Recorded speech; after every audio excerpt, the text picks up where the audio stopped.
আমি 1 তারিখে মাহফিলে গেলাম রাজশাহী, 2 তারিখে বগুড়া, 3 তারিখে সিলেটে, 4 তারিখে যশোরে মাহফিল করতে যাইয়া লাইট হইয়া গেলে বাড়ি যাইতে যাইতে রাত 3টা বাজে গেছে। বাড়ির দরজায় যে টোক্কা দিমু এই কালে মনে পড়িয়ে গেছে আমার বউরাই জন্মদিন হারে ঘুরাইতে নেওয়ার কথা বেলায়, আরে খাওয়ানোর কথা ফুচকা আর সুমনের চিকেনে ফেরাইয়া তো হয় নাই।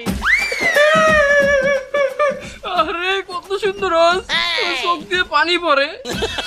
সাহস করিয়া যাই দরজায় টোকা মারলাম, রাসেল ভাই প্যারের মতো ফস করিয়া দরজাটা খুললে গেল। সামনে যাইয়া দেই বেলা দুপুরা আর থোড়ে লাল লিপস্টিক মাহাইয়া, হাতে পিছা লইয়া দেওর নান খারাইয়া রইছে আমার বউ। দরের চোটে কইলাম বিবি রে, যে কয়টা পিছাইতে দিবি দে। আজ